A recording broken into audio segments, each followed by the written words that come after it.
फल है ये। इस फल को सुख ने, आपने देखा है, जो आप तो गांव में ही रहते हैं, जिस फल को अगर सुग्गा चोंच मार दे तो वो कच्चे में भी मीठा लगता है।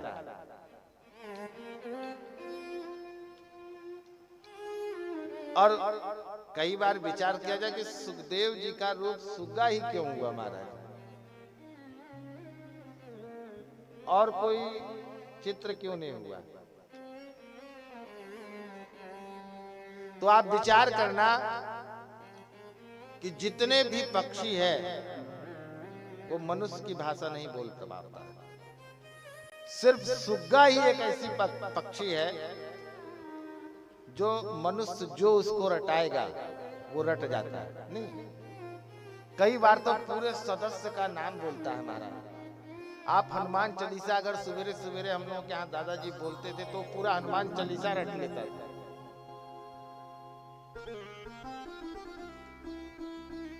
तो जिस फल को, यानी जो भागवत कथा जो साक्षात नारायण स्वरूप सुखदेव के मुखारविंद से जो निश्रित हुई हो, ऐसा अद्भुत ग्रंथ वो है श्रीमद् भागवत रूपी फल। वो मीठा ही मीठा, कड़वा कुछ है ही नहीं इसमें। बाकी तो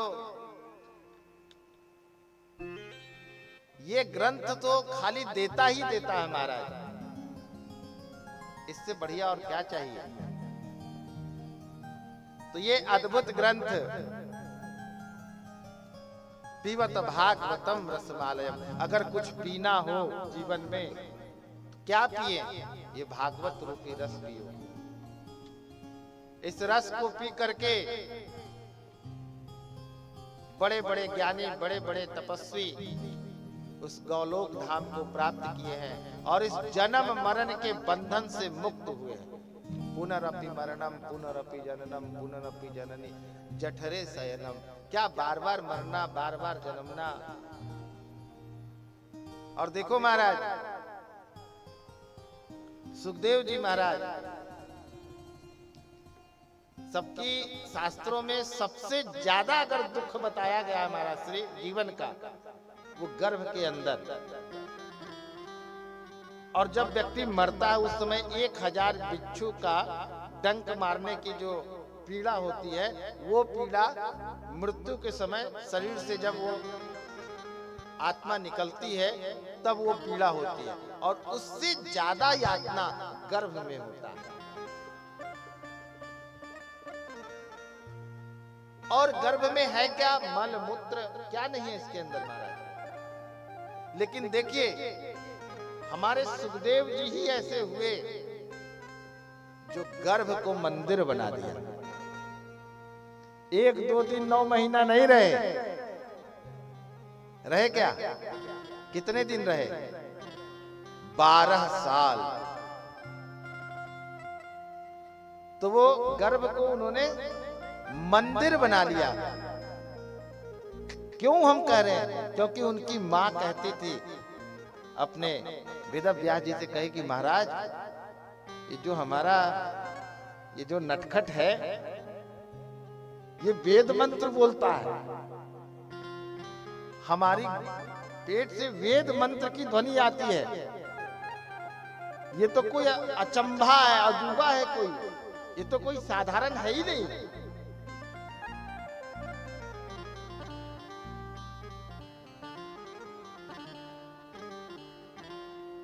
एक समय की बात है, सूत जी ने सौनकादि ऋषियों को इसके रहस्य को बताया।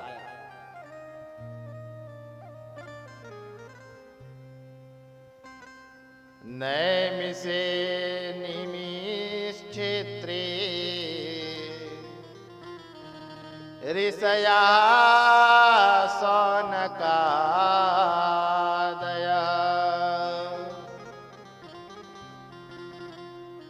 सत्रम स्वर्गाय लोकाय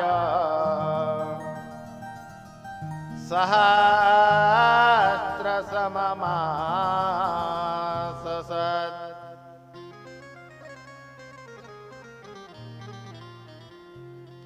किं श्रेयः शास्त्रसारा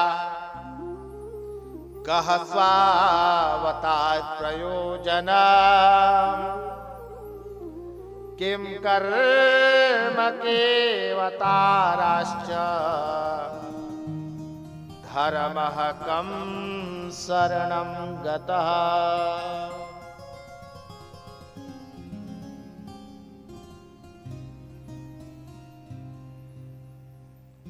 छह प्रश्न सौनकादि ऋषियों ने सूत जी महाराज से नैमिषारण्य क्षेत्र में उनसे पूछा है, और उसमें सबसे उत्तम जो प्रश्न है महाराज उसी का बात करेंगे, बाकी तो आप लोग सुन रखे होंगे कि जब भगवान इस धराधाम पे आते हैं और आने के बाद अपनी लीला करते हैं, और लीला करने के बाद इस धराधाम को छोड़कर भी चले जाते हैं। जब भगवान इस धराधाम को छोड़कर चले जाएं, तब प्राणी क्या करे, ये सौनकादि ऋषियों का प्रश्न है। तो उसमें हम लोग हैं, क्योंकि भगवान तो है नहीं, वो तो हमें छोड़ के चले गए। तो इस समय क्या करना चाहिए भक्तों को, इसके बारे में सौनकादि ऋषियों ने सूत जी महाराज से प्रश्न किया है।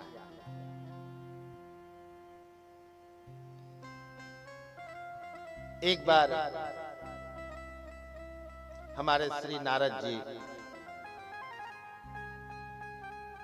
अपनी वीणा बजाते हुए, और उनका तो काम ही है कभी इंद्रलोक, कभी वैकुंठ लोक, कभी शिवलोक, कैलाश पे। एक दिन उनके मन में विचार आया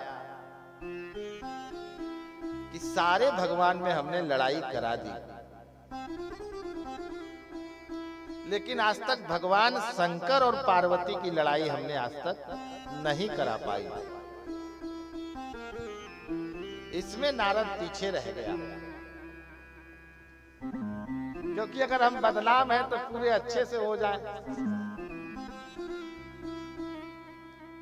लेकिन सबसे कठिन बात ये थी कि महाराज बाबा भोले में और मां पार्वती में अगाध प्रेम था, और वाकई में कभी एक दूसरे में कभी किंतु परंतु नहीं हुआ।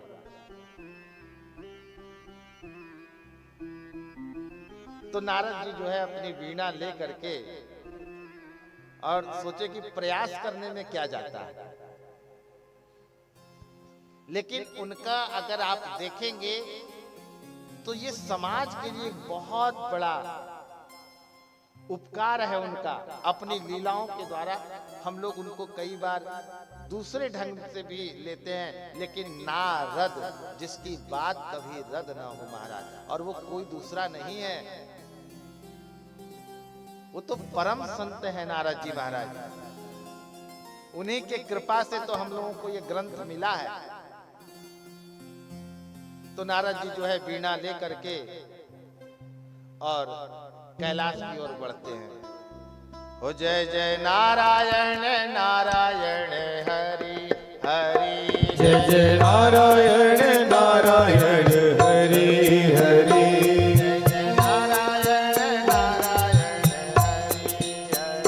जय जय नारायण नारायण हरि हरि,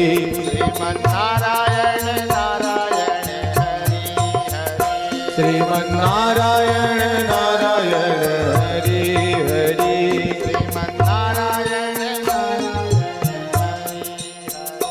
श्रीमन नारायण नारायण हरि हरि,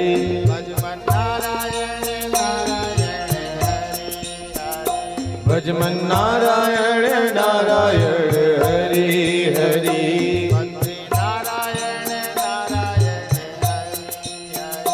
लद्री नारायण नारायण हरि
नारायण नारायण हरि हरि।